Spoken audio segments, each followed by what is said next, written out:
Today we'll be going through a carburetor on a 1984 Yamaha Tri Moto 200. And the 83, 84, 85 carburetors are all the same, and then there's actually several other years besides that that'll work. So we've got the throttle cable and a choke cable with these two. It's got a boot covering this top cap here. We're going to take and just spin this cable, there's cap off of here. And when you pull this out, your slide will come out along with your needle, and then you've got a spring. So to remove this cable, the end of the cable is here on the bottom of this slide. So what I do is take this spring and pull it all up, and then I pinch it with between the spring and the cable. I pinch it, and then you can just push that cable down and out the bottom there. So then you can get the slide and the needle off, take that spring off of there, and then you can unscrew with an 8mm wrench, unscrew this cable from the top here. This cable will come all the way out. So that's the throttle cable. Choke cable, kind of the same thing. You've got a spring and a slide, which they call a plunger. It's a 14mm cap there, and you take and unscrew this. It's a brass fitting up top here, and then when you pull it out, your plunger and your spring will come with it. And you can see, you want this to slide freely up and down when you pull that choke knob. So same thing, pull the spring back as far as you can, which this is a smaller spring, stronger spring. So you just pull back a little ways and kind of slide it out from that cable there.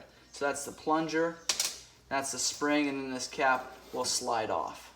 So that's the top slide for the throttle, and then the plunger set. Now we're going to take this carburetor, flip it over. We're going to pull these 4 bowl screws off of here, and they're a Phillips screw. And if the person before you tighten these up really hard, you may have to use vice grips if you can't get them off with the screwdriver. But when going back together, just keep in mind you don't need to torque these down a whole lot. They are going into aluminum, and they don't need to be extremely tight.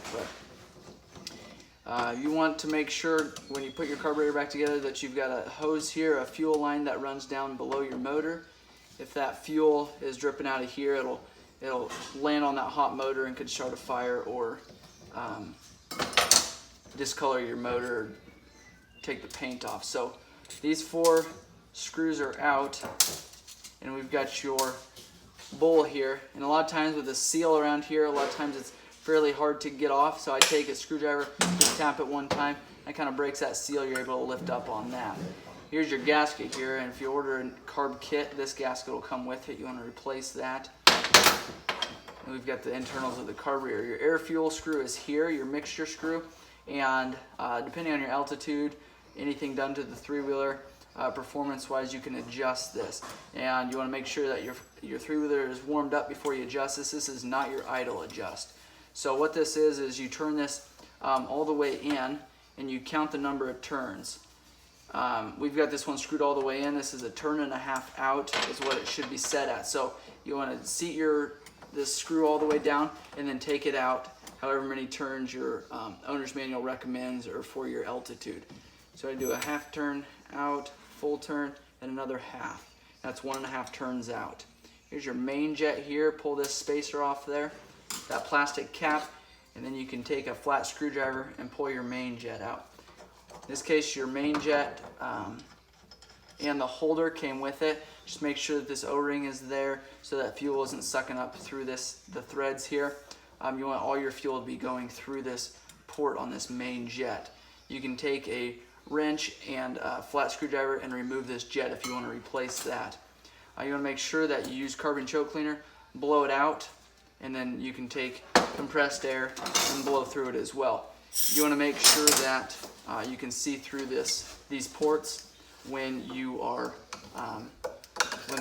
when the jets are clean. So that's the main jet there, and then we've got your pilot jet, and it sits down in that carburetor a little bit more. Grab a small flat screwdriver and pull this out. If your 3-wheeler is hard to start, more than likely it is this pilot jet. This pilot jet is such a small port that if you've got a piece of sand in your fuel line or fuel tank, it can get into the bowl of your carburetor, and then when you're starting your 3-wheeler, it'll get sucked up into this jet and plug it up. Also, if you've got fuel in there that's going bad, you can have fuel build up in there, causing that jet to be plugged up. If it is plugged up beyond what you can spray out with carb cleaner or compressed air, you can grab one of these tools, they're not very expensive, and find the right size, or in this case, if it's a pilot jet, find one of the smallest ones and run it through there. It's kind of got ribs on there, and you can pull your debris out. Just make sure it's cleaned up really well. So that's your pilot jet there. Now to remove your float here, and this pin should move freely. If it doesn't, on some of these carburetors that are gummed up really bad, sometimes these get stuck in there. You can take a pick, and you want to use a light screwdriver like this and kind of tap on, make sure you're hitting that pin to push it out just to get it started, and a lot of times you can just pull it out. You want to make sure these are aluminum tabs right here, and they break very easily, and if they do, then you got to replace your carburetor. So here's your float along with your needle back here. If you need to adjust your needle, you can push down on this to not let as much fuel through. If your three-wheeler's bouncing around in the back of your pickup or trailer, or if you're going off bumps and stuff and you're constantly having fuel drip underneath here, or it's just dripping in your shop on the floor, if you adjust this slightly, it'll close that port up that your fuel is coming in at, and it should shut your fuel off sooner going into this carburetor. If you do need a needle and seat, you can replace those, and lowering this tab is not going to help you do that. If your needle and seat need replaced, your needle could be grooved, or your seat here could be squared, is what happens there, kind of wallered out. You want to replace that needle and seat, and you do that just by removing this Phillips screw here, pulling that seat out. So that's your carburetor disassembled. We'll put it back together now. We've got this clip here. It can go either way, it doesn't matter. Set it in there. When you're before I put that back, when your fuel is coming in from your fuel tank, it goes in this port here, and then it comes out here. So if you take compressed air and blow through this, you should have air going through here and out of here. And then same way with like your pilot jet, you blow through here, and your air or debris will come out this port here.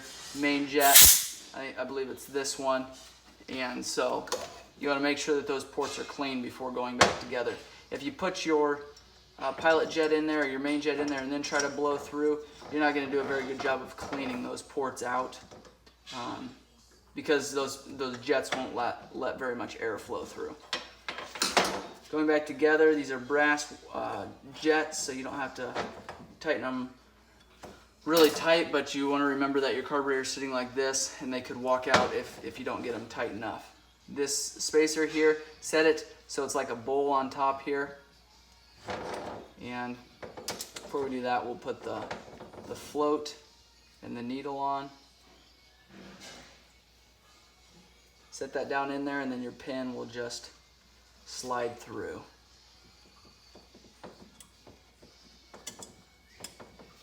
Spacer's on there, and we can take and put your bowl on. You want to make sure that gasket is good before you did that, like I said earlier in the video.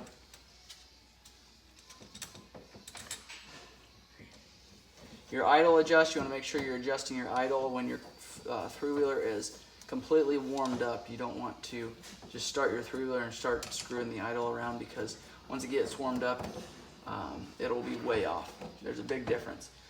For one, you've got your choke on, and your three-wheeler is just not warmed up, and so it's not idling the way it's supposed to until it gets warmed up. So to adjust that, you can use a screwdriver or just turn it, and to turn it clockwise will raise your idle up. To turn it counterclockwise will lower it. So your choke plunger here, you'll make sure that that's free and easy to slide up and down. If you can't get it out, that port right there, you can spray a little bit of WD-40 or something. That is, you'll actually see your plunger go up and down right there. So a lot of times you can free it up that way. Going back together, obviously you're gonna have that cable on here,